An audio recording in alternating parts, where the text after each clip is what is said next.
Welcome sa aking YouTube channel. At sa video na to, another sharing knowledge na naman po ang ibabahagi ko. At another DIY repair na naman po ang gagawin natin. Kaya kung bago pa lang sa aking YouTube channel, huwag kalimutan mag-subscribe, mag-like, mag-share, at mag-comment down below para may feedback ako sa mga ginagawa kong video. Kaya umpisa na natin to pagkatapos ng intro.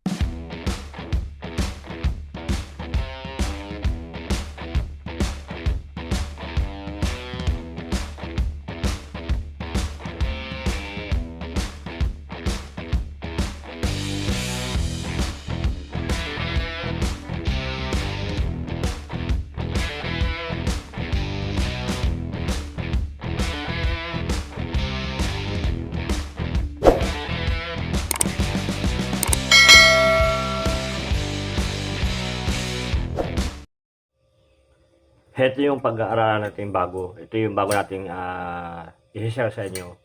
Rice cooker. Paano ba mag-test ito? Pag no power ang isang rice cooker. Ano ba yung sira kapag no power ang isang rice cooker? Ang rice cooker, may pwedeng tatlong posibilidad yan na pwedeng sira niyan. Either yung kanyang fuse, yung kanyang switch, at saka yung heating element.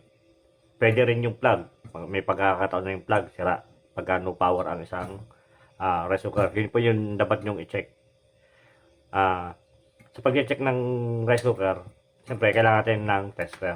Ilagay nyo lang sa times 10 yung kanyang times 10 sa tester, and then yung isang probe ilalagay natin dito sa isang paa ng saksakan. Tapos yung isang probe dito naman sa kabila.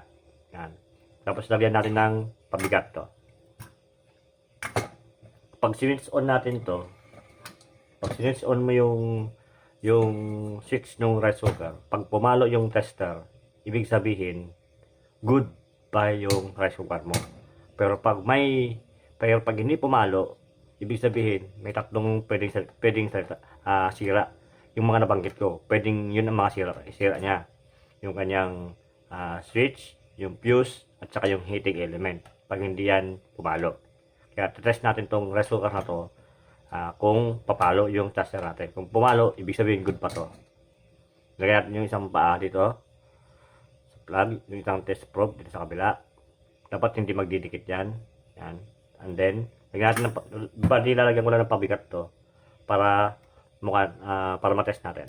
Lagyan ng pabigat or kaldero ilagay natin dito kasi itong rice cooker na to nabili ko lang to sa nangakalakal. Wala siya kaldero, kaya lagyan natin ng pabigat. Tapos switch on natin. Ibig sabihin pumalo yung tester, good pa yung rice cooker na to.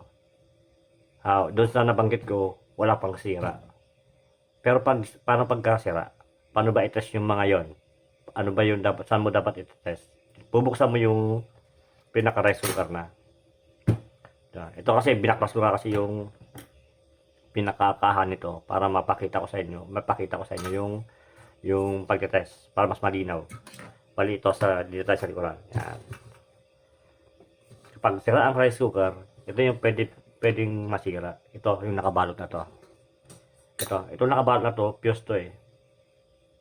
Nakadugtong yan dito pa fuse. Pupunta yan dito sa heating element. Yan. Tapos sa heating element, ayan, nakakonect yan. Kaya test natin kung good pa. Kung good yung fuse. Kasi pag may palo, ibig sabihin good yung fuse. Pag walang palo, ibig sabihin sira yung fuse. Busted siya. Hanapin natin dito sa isang magkabilang linya dito. Hanapin natin yung fuse.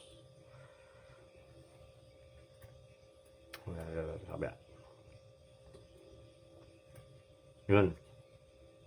Pumalo. Yun, pumalo. Pumalo yung fuse. Ano? Ibig sabihin yung fuse, good yan. Hindi siya sira. Good yung kanyang fuse. Paano naman yung heating element? Yan. Itong heating element na to, itong dalawang pala to, i-test natin yan. Pag walang palo, sira yung heating element. Kapag pumalo, good yung kanyang heating element. test natin. Yung isang test probe, ilagay mo dito. Ilagay natin dito. Tapos yung isa, test probe, ilagay natin dito. Yan. Pumalo yung tester. Ibig sabihin, good yung kanyang heating element. Sa switch naman, pwedeng masira yung switch. Minsan hindi yan nagko-contact. Hindi ito nagko-contact. Kaya, minsan, hindi nag-no power yung kanyang rice cooker.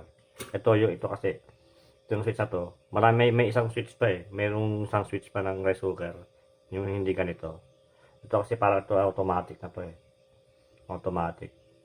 Pagka hindi nang nag-contact yan, ibig sabihin, mag-no power yung rice cooker. Yan yung pwedeng masira. Itong switch, yung kanyang fuse, at saka yung heating element. Yan. Itong fuse, kung pwede mo itong palitan ng bago. Yung iba, ang ginagawa nila, jumper nila yung fuse pag nasisira to. Pero hindi po yun advisable na gawin kasi napakadelikado po. Pwede pong makasira ng ari-arian kasi yung fuse napaka-importante po yan sa isang rice cooker. Tapos, yung kanyang heating element, pag ito nasira, pwedeng palitan or para sa akin, mahirap kasi magharap ng ganito eh. Yung heating element, pag ito nasira. Pero yung switch, yan, napapalitan yan. Yung switch. Yan, at saka yung kanyang fuse. Yun po yung pwedeng posibilidad na pwedeng masira sa isang rice cooker kung paano mag-test. Pag no power. Pwede rin yung i-check yung plug, pwede rin yung i-check yung isa-isa. Minsan kasi nasisira din to. Minsan nagkakaroon ng mga putol yan dito. Yan, magkakaroon ng putol. Kaya hanggang dito na lang ang aking video at sana nagustuhan nyo at sana may natutunan kayo. At kung nagustuhan mo, huwag mo kalimutan na mag-subscribe sa YouTube channel at pakipindot mo na rin yung notification bell button para update ka. Ilalabas ka pa mga bagong video. Kaya hanggang sa muli, this is Croy Narag Officials. See you sa next video.